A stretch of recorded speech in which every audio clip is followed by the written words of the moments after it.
His Lordship, the Chief Justice of the Federation,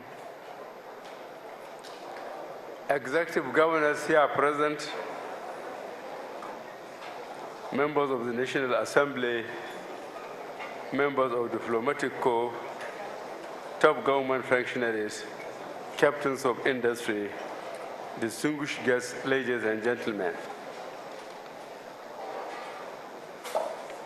I think I agreed to come to speak mainly to thank our friends in Africa and elsewhere that come to congratulate us, because I think my address this morning contained most of the fundamental issues we are facing as a nation state. I became emotional about the goodwill we enjoyed right from the beginning of the merger processes, from those that are very, very concerned, people of conscience. Forget about color, religion, but there are people that don't want to see animals suffer much more human beings.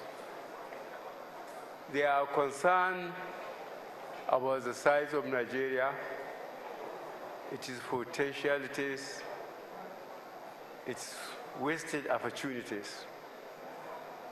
And I could recall vividly in 2004 when I was still in court, after technically losing the 2003 attempt to be the president, I spoke in the United States that I said I was speaking to people of conscience.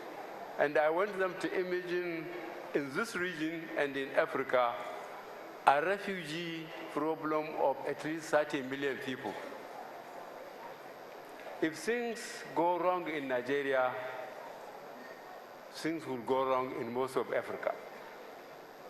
From Senegal to Angola, all the countries there cannot accommodate refugees from Nigeria. Nigeria will just overwhelm those countries. I think that pricked the conscience of a number of intellectuals in Europe, and a number of them spoke to me on my way in London on my way back home. And what I said is, imagine 30 million people. We can't go to the north because it's the Sahara Desert. To the south is the Atlantic. And the marginal states to the west, wherever there are a million of Nigerians, those states will disappear. To the east is the rainforests and the mountains. For us in Nigeria to somehow realize this seriousness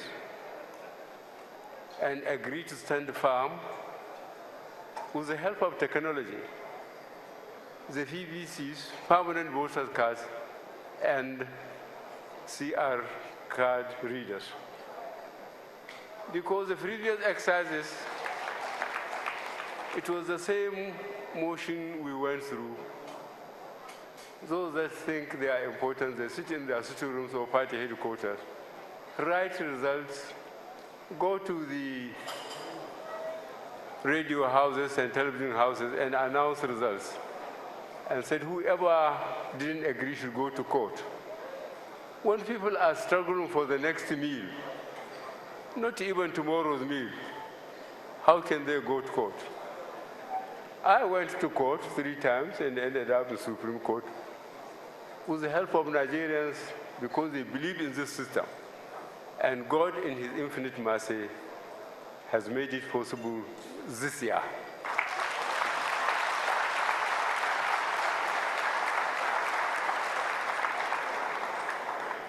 Nigeria's friends from Europe and America have spoken to me personally and in Africa that they have known my or our trouble in this country. And they are the troubles we identified, which I mentioned during my campaign, throughout the country. Firstly, security. The country has to be secured and efficiently managed. This is what APC is all about. That's why the legacy parties made the sacrifice of jettisoning their personal ambitions, tried to come together and took the bull by the horn and therefore brought it down and slaughtered it, literally.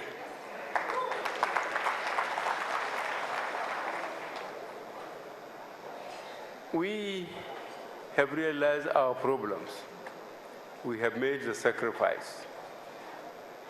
Nigerians pray a lot.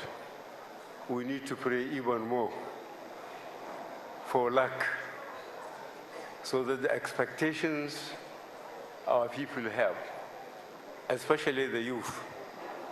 And the most frightening thing in my personal experience during my visit to all the states except Yobe, the young youth in the sun for 6 to 10 hours will meet us at points of entry, whether it is airport or borders. They will dictate the face of our movement to the venues of our addresses and lectures, sweating, and knowing that more than 60% of Nigerian population are youth. Most of them are not employed, whether they have been to school or not. This is the keg of gunpowder we are sitting on. We have made our points to Nigerians and to our friends that we will try and secure Nigeria as soon as possible. We thank, as I said in the afternoon, in the morning, Cameroon, Niger, Chad, for physically coming in and helping us. We are going to articulate our requirements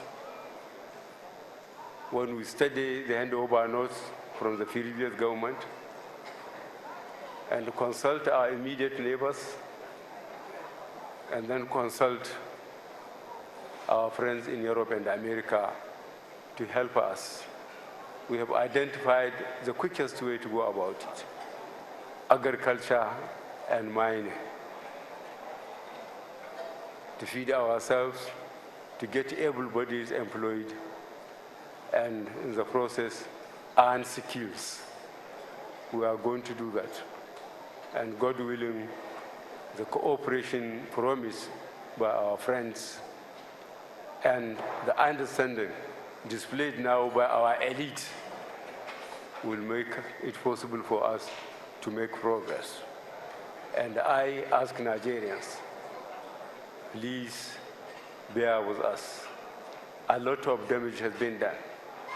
If you can recall what Nigeria earned between 1999 and now, what was the condition of our infrastructure in 1999, what it is now.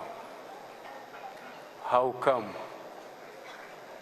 that what we earn is not physically translated into sustained development?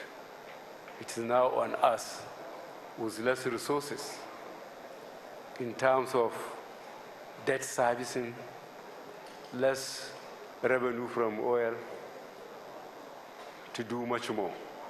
But I believe with the cooperation of Nigerians and the cooperation of developed countries,